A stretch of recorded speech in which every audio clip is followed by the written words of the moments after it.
Welcome, one and all, to another episode of the AWM Studios podcast. Today, I will be going over how to time manage a wrestling show. Whether you're a promoter or just a fan watching and wanting to know how to book a wrestling show of your own, today I will explain how to do just that. So before I get into today's episode, I would love to talk about today's sponsor, myself. Yeah, it's self-promoting, but look no further than AWM Studios merch store. On this site, you get high-quality t-shirts, hoodies, hats, etc. And I am doing a very special Valentine's Day sale early this year. So be sure to check out the great Valentine's Day special shirts and use promo code AWMVAL24, that's AWMVAL24, for 25% off your order and get your special someone something special today. Now, let's officially get into today's episode. So for today's example, we are booking a 2-hour wrestling event with 8 matches and 1 in-ring talk segment with a 15-minute break intermission. The challenge here is to ensure that everything runs smoothly within the allocated time frame. So let's break it down step by step.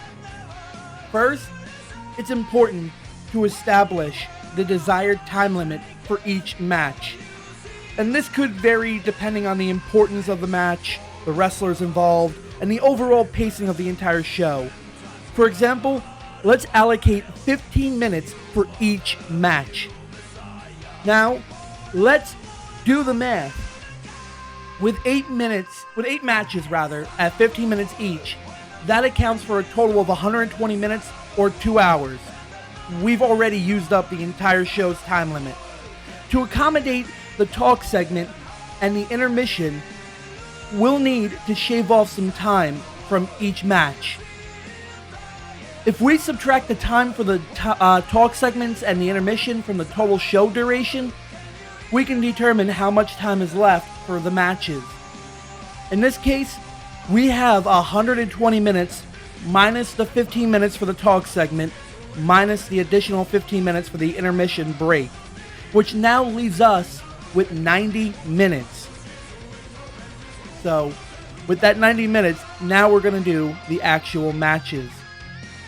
We need to distribute the remaining 90 minutes evenly amongst the 8 matches. To do this, we divide 90 by 8, which now gives us 11 minutes per match. However, it's essential to consider the flow of the show and the specific needs of each individual match. For instance, high-profile matches or championship bouts may require more time for storytelling. Sorry, I had to restart the music. For storytelling and in-ring action. On the other hand, undercard matches might be shorter and more fast-paced. So let's modify the time allocation slightly. We'll designate 3 matches as the feature matches and allot them each 12 minutes. These could be matches with established stars or matches with significant storyline tie-ins. The remaining 5 matches will each have 10 minutes, allowing for a good mix of action throughout the show. Now that we have a general plan, let's take a look at how we'll time each match and segment during the show. It's crucial to have a reliable timekeeper who can monitor the action in real time and provide the referees with time cues as to when to tell the wrestlers to start to finish the match. The timekeeper will communicate with the referee and wrestlers backstage to ensure that they are aware of the remaining time. They can use subtle signals such as the referee holding up his hand to show 5 minutes left or 6 minutes left, whatever, at specific times in the match. Or use an earpiece so that they can tell them directly in their ear when to tell the wrestlers to take it home. As the show progresses, the timekeeper will announce the remaining time at various intervals. For example, when there are 5 minutes left, they might give a hand signal like I just said.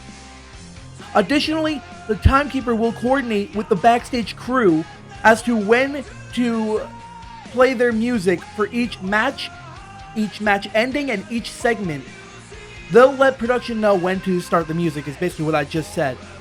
Finally, remember that unexpected circumstances can arise during a live event.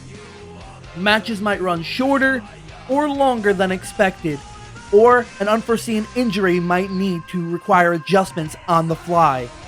In these instances, flexibility should be prepared to adapt and make necessary tweaks to keep the show on track. And there you have it, a breakdown of how to do a 2-hour show with 8 matches, a talk segment, and a 15-minute intermission break. Thanks for tuning in and joining me in today's video of the AWM Studios podcast. And if you're a wrestling fan from Long Island, New York, and would love to see a live event, then look no further than East Coast Professional Wrestling. They are having a show on Friday, January 26th in Port Jefferson, New York. For more info, click the link below. Trust me, you don't want to miss out on this event. And be sure to check out my merch store and get yourself or a very loved one something special this Valentine's Day. Because right now I'm running a sale on the Great Valentine's Day Special Shirts line. That when you use promo code AWMVAL24, that's AWMVAL24, you get 25% off your order. That's 25% off your order. So be sure to check out my merch store today. And while you're at it, please be sure to subscribe and like this video, and check out some of my other videos on the channel, and check out my second channel listed below in the links. Thank you, and have a great day, everyone. Signing off from AWM Studios Podcast, where we dive into the archives of professional wrestling history and share the most bending trivia. I'm Barry Wolf. Talk to you all in the very next podcast episode.